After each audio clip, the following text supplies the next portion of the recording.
అభయ news కు స్వాగతం. ఈనాటి వార్తల్లోకి వెళ్లే ముందు ఇంతవరకు అభయ న్యూస్ ఛానల్ ను సబ్స్క్రైబ్ చేసుకోని వాళ్ళు ఇప్పుడే సబ్స్క్రైబ్ చేసుకోండి, లైక్ చేయండి, షేర్ చేయండి. తిరుమల తిరుపతి దేవస్థానం నూతన జేఈఓగా ప్రభల గోపీనాథ్ బాధ్యతలు స్వీకరించారు. టీటీడీ వైద్యం, విద్య విభాగాల జేఈఓగా నియమితులైన ప్రభల గోపీనాథ్ ఆగస్టు 10వ తేదీ సోమవారం సాయంత్రం తిరుమల శ్రీవారి ఆలయంలో బాధ్యతలు చేపట్టారు. బాధ్యతలు స్వీకరించిన అనంతరం ఆయన కుటుంబ సభ్యులతో కలిసి శ్రీవారిని దర్శించుకున్నారు. ఈ సందర్భంగా ఆలయ అధికారులు ఆయనకు శ్రీవారి తీర్థ ప్రసాదాలు అందజేశారు. ఈ కార్యక్రమంలో శ్రీవారి ఆలయ deputy EO Lokanatham, board cell deputy EO Prashanti, ఇతర అధికారులు పాల్గొన్నారు. చేనేత కార్మికుల సంక్షేమం కోసం ప్రభుత్వం అమలు చేస్తున్న నేతన్నల సేవలో పథకం అన్నమయ్య జిల్లాలో పారదర్శకతకు దూరంగా సాగుతోందని వైఎస్ఆర్ కాంగ్రెస్ పార్టీ నాయకులు ఆరోపించారు. పథకం అమలులో అవకతవకలు జరుగుతున్నాయనే ఫిర్యాదులు వస్తున్న నేపథ్యంలో ప్రభుత్వం సమగ్ర విచారణ చేపట్టి వాస్తవాలను వెలుగులోకి తీసుకురావాలని కోరారు. జీఓఎంఎస్ నంబర్ 187 తేదీ 29/7/2026 ద్వారా ప్రభుత్వం జారీ చేసిన మార్గదర్శకాలను క్షేత్రస్థాయిలో ఏ విధంగా అమలు చేస్తున్నారో ప్రజలకు స్పష్టంగా వెల్లడించాలని మదనపల్లి నియోజకవర్గ వైఎస్ఆర్సీపీ సమన్వయకర్త ఎస్ నిసార్ అహ్మద్ డిమాండ్ చేశారు. మదనపల్లిలో ఆగస్టు 11న నిర్వహించిన విలేకరుల సమావేశంలో చేనేత సంఘాల నాయకులతో కలిసి ఆయన మాట్లాడుతూ, చేనేత కార్మికుల జీవితాలతో ప్రయోగాలు చేయడం, సంక్షేమ పథకాల కోసం అర్హులైన నేతన్నలను కార్యాలయాల చుట్టూ తిప్పడం సరికాదన్నారు. అందరికీ నమస్కారం. ఈరోజు వచ్చిందును మదనపల్లి కాన్స్టిట్యున్సీ పార్టీ ఆఫీస్లో ప్రెస్ కాన్ఫరెన్స్ పెట్టడం జరిగింది. దీని ముఖ్య ఉద్దేశం ఏమంటే, గవర్నమెంట్ వచ్చింది నేతన్న సేవలో అనే ఒక స్కీమ్ పెట్టేసి దగ్గర ఎలక్షన్స్ అయిన తర్వాత గెలిచిన వెంటనే 5 సంవత్సరాలు ఇవ్వాల్సిందే నేతన్న సేవలో. దీన్ని కాకుండా ఈకుండా 2.5 సంవత్సరం ఆల్రెడీ గడిపేసి ఇప్పుడు లోకల్ బాడీ ఎలక్షన్స్ వస్తూ ఉంటాయి.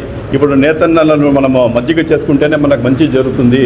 దానికి వచ్చిందో వాళ్ళు ఏమంటే, ఈరోజు వచ్చిందో నేతన్న సేవలో అనే స్కీమ్ ఇచ్చి దగ్గర మదనపల్లి కాన్స్టిట్యున్సీలో మదనపల్లి నీరుగట్టుపల్లి సరౌండింగ్స్లోనే దగ్గర 10,000 కుటుంబాలు వచ్చిందో ఈ చేనేత కార్మికులు ఉన్నారు. 10,000 కుటుంబాలు చేనేత కార్మికులు. దాంట్లో వచ్చిందో దగ్గర 8,000 మంది బెనిఫిషరీస్ ఉన్నారు.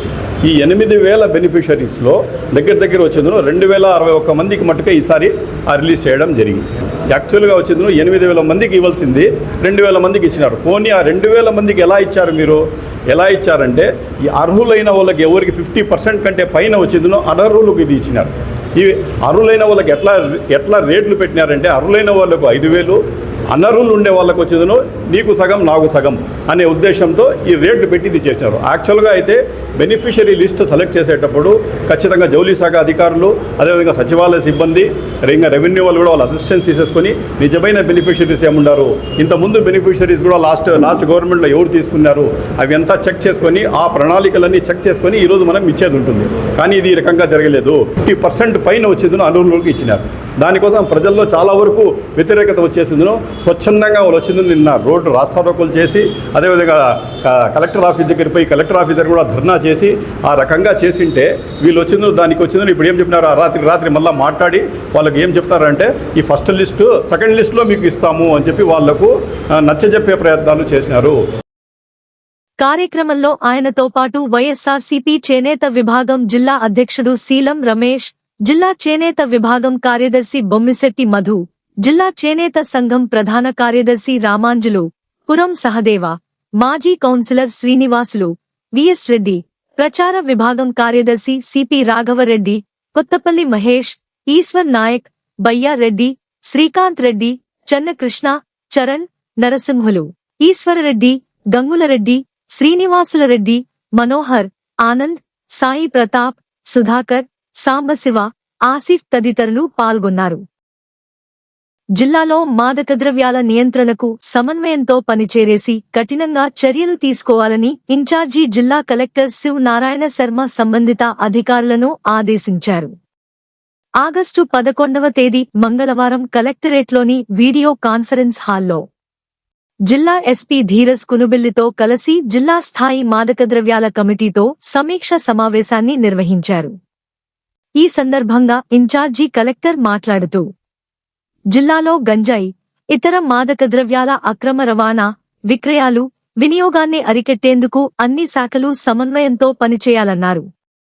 విద్యార్థులు, యువత మాదక ద్రవ్యాలకు దూరంగా ఉండేలా పాఠశాలలు, కళాశాలల్లో ప్రత్యేక నిఘాతో పాటు విస్తృత అవగాహన కార్యక్రమాలు నిర్వహించాలని సూచించారు.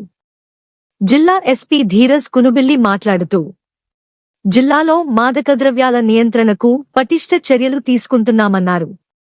ఈ ఏడాది జనవరి 26 నుండి ఇప్పటివరకు మొత్తంగా 7 కేసుల్లో 200 కేజీల గంజాయి స్వాధీనం చేసుకున్నామన్నారు. 33 మంది నిందితులను గుర్తించామని, అందులో 26 మందిని అదుపులోకి తీసుకోవడం జరిగిందన్నారు. 15 మంది అమ్మకందారులను, 5 మంది వినియోగదారులను గుర్తించినట్లు వెల్లడించారు. విద్యాశాఖ, పోలీస్ శాఖ సమన్వయంతో ఈగల్ క్లబ్స్ ద్వారా జిల్లాలో ప్రతి నెల స్కూళ్లు, కళాశాలల్లో అవగాహన కార్యక్రమాలను నిర్వహిస్తున్నట్లు చెప్పారు. మాదక ద్రవ్యాల క్రయ విక్రయాలకు సంబంధించి సమాచారం తెలిసిన వెంటనే టోల్ ఫ్రీ నంబర్ 1972కు ఫోన్ చేసి అధికారుల దృష్టికి తీసుకురావాలని కోరారు. దేశభక్తి భావాన్ని ప్రతి ఇంటికి తీసుకెళ్లాలనే సంకల్పంతో అన్నమయ్య జిల్లా అంగళ్లులో మంగళవారం సాయంత్రం హర్ ఘర్ తిరంగా ర్యాలీ ఘనంగా నిర్వహించారు. భారత జాతీయ పతాకాన్ని చేతబూని కూటమి నేతలతో కలిసి బీజేపీ నాయకులు, కార్యకర్తలు, అభిమానులు ర్యాలీలో పాల్గొనడంతో అంగళ్లులోని ప్రధాన వీధులు దేశభక్తి నినాదాలతో మార్మోగాయి. బీజేపీ ఆధ్వర్యంలో నిర్వహించిన ఈ ర్యాలీ ఏర్పాట్లను గోల్డెన్ వ్యాలీ విద్యాసంస్థల అధినేత ఎన్వి రమణారెడ్డి దగ్గరుండి పర్యవేక్షించారు. కార్యక్రమంలో పార్టీ రాష్ట్ర ఉపాధ్యక్షులు గుడిసి దేవానంద్, రాష్ట్ర సీనియర్ నాయకులు చల్లపల్లి నరసింహారెడ్డి, జిల్లా అధ్యక్షులు నరేంద్ర కుమార్ రెడ్డి, జిల్లా ఇన్ఛార్జి వరప్రసాద్ తదితరులు పాల్గొన్నారు. అంగళ్లులోని నందమూరి సర్కిల్ నుంచి ప్రారంభమైన హర్ ఘర్ తిరంగా ర్యాలీ పట్టణంలోని ప్రధాన మార్గాల మీదుగా సాగి భారత్ కళ్యాణ మండపం వరకు చేరుకుంది.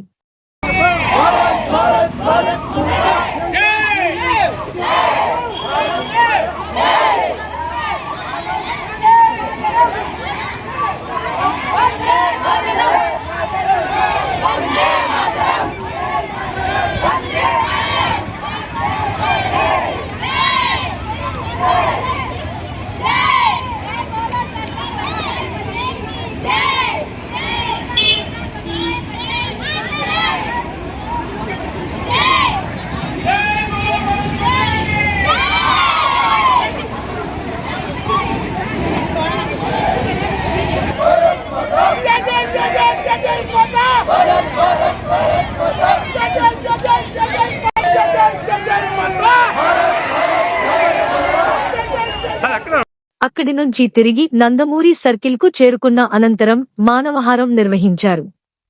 చేతుల్లో జాతీయ పతాకాలు పట్టుకుని దేశభక్తి నినాదాలు చేస్తూ సాగిన ర్యాలీ స్థానికుల్లో జాతీయ భావాన్ని మరింత పెంపొందించింది. చిన్నారులు, యువత, పార్టీ కార్యకర్తలు ఉత్సాహంగా పాల్గొనడం కార్యక్రమానికి ప్రత్యేక ఆకర్షణగా నిలిచింది.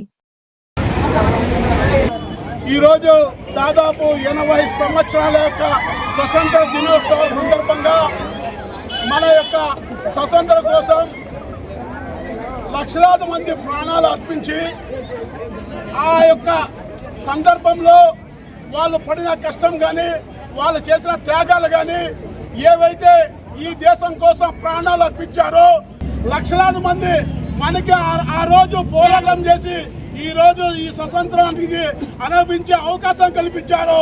వాళ్ళకి ఈ యొక్క సందర్భంగా ఇక్కడున్న చిన్నారులు చేతులు జోడించి వాళ్ళ యొక్క శ్రద్ధాంజలి ఘటిస్తూ మనం ఒక ఆగస్టు 10 నుండి ఈ యొక్క ఆగస్టు 15వ తేదీ వరకు ఈ మువ్వల జెండాని మొత్తం దేశవ్యాప్తంగా ఎంతో సంతోషకరమైన దీంతో మన దేశ ప్రధాని నరేంద్ర మోడీ గారి నాయకత్వంలో ఇక్కడ చంద్రబాబు నాయుడు గారు ముఖ్యమంత్రి గారి యొక్క ఆశీస్సులతో పవన్ కళ్యాణ్ యొక్క కలయికతో ఈరోజు పివిఎన్ మాధవ్ గారి యొక్క భారతీయ జనతా పార్టీ అధ్యక్షుడు కలయికతో ఈరోజు మొత్తం 28 రాష్ట్ర జిల్లాలలో ప్రతి నియోజకవర్గంలో ప్రతి మండలంలో జాతీయ జెండాతో ఈరోజు ఎవరైతే మనకి చిరునవ్వులతో ప్రాణాలు త్యాగం చేసి స్వతంత్ర దినోత్సవాలు అందించారో వాళ్ళకి మనం హృదయపూర్వకంగా శ్రద్ధాంజలి ఘటిస్తున్నామని తెలియజేస్తూ భారత్ మాతాకి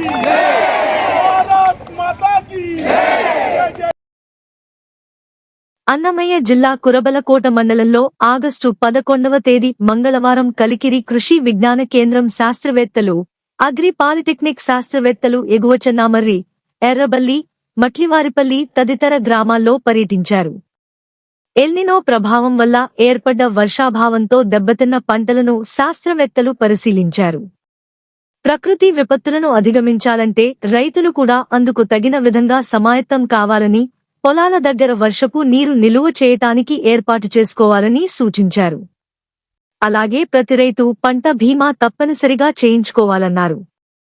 శాస్త్రవేత్తల బృందంలో సీనియర్ సైంటిస్ట్ డాక్టర్ కె మంజుల, సోమశేఖరబాబు, రమేష్ కుమార్ రెడ్డి, పల్లవి, కురబలకోట ఏవో కె వినుత, తరుణ్, అగ్రి పాలిటెక్నిక్ కళాశాల అధ్యాపకులు జ్యోత్స్న, రైతులు, విద్యార్థులు పాల్గొన్నారు. టమోటా రైతులకు మార్కెట్లు తీపి కబురు అందిస్తున్నాయి. గడచిన 4-5 రోజులుగా ధరలు క్రమేణీ పెరుగుతుండటంతో రైతులు కాస్త ఉపశమనం పొందుతున్నారు. అయితే చాలామంది రైతులు తక్కువ ధరల సమయంలో పంట పూర్తిగా అయిపోవడంతో ఆవేదన చెందుతున్నారు. ఆగస్టు 11వ తేదీ మంగళవారం మదనపల్లి మార్కెట్లో 10 కిలోల ధర 240 రూపాయల వరకు పలకగా, అంగళ్ళు మార్కెట్లో పెద్ద క్రేట్ ధర దాదాపు 700 వరకు పలికింది.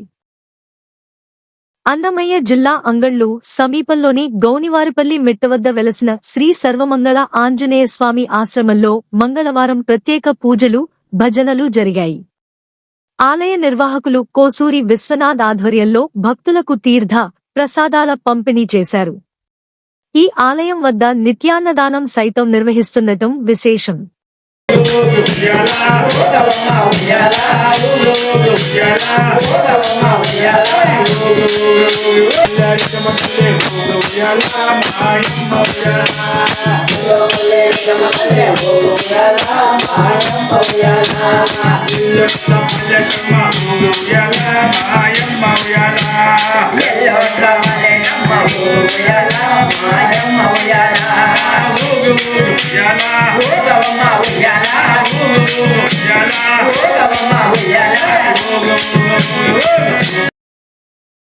ఇవి ఈనాటి వార్తలు. మరిన్ని వార్తలతో మళ్ళీ కలుద్దాం. అంతవరకు సెలవు. నమస్కారం.